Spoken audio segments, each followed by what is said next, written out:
एक वक्त था जब भारत चीन आपस में टकराते रहते थे, लेकिन अब वही टकराव दोस्ती में बदल रही है। इसके अलावा माना जा रहा है कि चीन को शायद अब एहसास हो गया है कि भारत के बिना ताकत अधूरी है।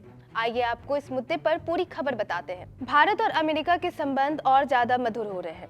भारत अमेरिका की ट्रेड डील पर दुनिया भर की निगाहें टिकी है। इस बीच भारत के पूर्व सीनियर डिप्लोमेट विद्या भूषण सोनी ने बड़ा बयान दिया है। उन्होंने कहा कि विदेश सचिव विक्रम मिश्री और चीन के विदेश मामलों के एग्जीक्यूटिव वाइस मिनिस्टर माझाओक्सू के बीच कल हुई मीटिंग अहम थी, क्योंकि देश आने वाले सेशन की अध्यक्षता करने की तैयारी कर रहे हैं। साथ ही कहा कि चीन को एहसास हो गया है कि भारत की लीडरशिप के बिना ब्रिक्स कहीं नहीं पहुंच सकता। इसके अलावा कहा कि यह मीटिंग ऐसे समय में अहम थी जब कुछ इंटरेस्टेड पार्टियां ब्रिक्स की अहमियत को कम करने की कोशिश कर रही है। उन्होंने मल्टीलेटरल डिप्लोमेसी के लिए भारत के कमिटमेंट पर जोर दिया और कहा कि ब्रिक्स एक अहम प्लेटफॉर्म बना हुआ है, खासकर भारत के लिए जो इसके फाउंडिंग मेंबर्स में से एक है। ब्रिक्स फ्रेमवर्क में चीन की भूमिका का जिक्र करते हुए पूर्व डिप्लोमेट ने कहा कि चीन ने भारत की एक्टिव भागीदारी और लीडरशिप की अहमियत को पहचान लिया है। उन्होंने कहा यह बहुत जरूरी है कि वे इस तरह का अप्रोच लेकर आए हैं। मुझे लगता है कि यह एक समझदारी भरा अप्रोच है। साथ ही साथ कहा कि कृपया ध्यान रखें कि भारत ब्रिक्स सेशन की अध्यक्षता करेगा, इसलिए हम अलग अलग सेक्टर में बातचीत को आगे बढ़ाएंगे। पिछले ब्रिक्स समिट के बाद से इंटरनेशनल लेवल पर बहुत बड़े बदलाव हुए हैं। कुछ इंटरेस्टेड पार्टियां ब्रिक्स की अहमियत कम करने की कोशिश कर रही है, लेकिन भारत मल्टीलेटरल डिप्लोमेसी के लिए कमिटेड है। हमारे लिए ब्रिक्स इसलिए जरूरी है क्योंकि हम इसके फाउंडिंग मेंबर्स में से एक हैं।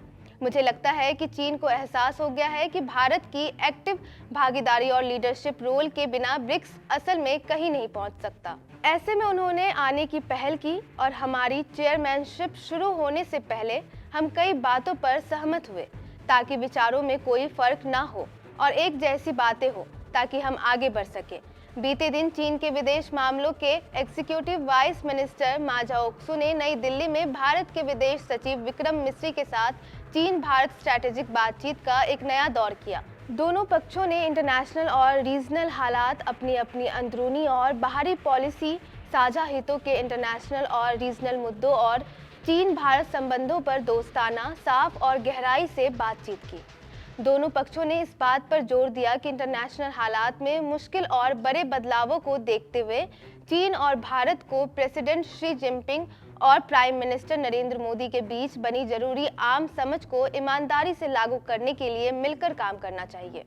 चीन भारत संबंधों को स्ट्रैटेजिक और लंबे समय के नजरिए से देखना और संभालना चाहिए और इस स्ट्रैटेजिक सोच को बनाए रखना चाहिए कि चीन और भारत दुश्मन के बजाय कोऑपरेटिव पार्टनर हैं और दोनों देश एक दूसरे के लिए खतरा नहीं बल्कि विकास का मौका है।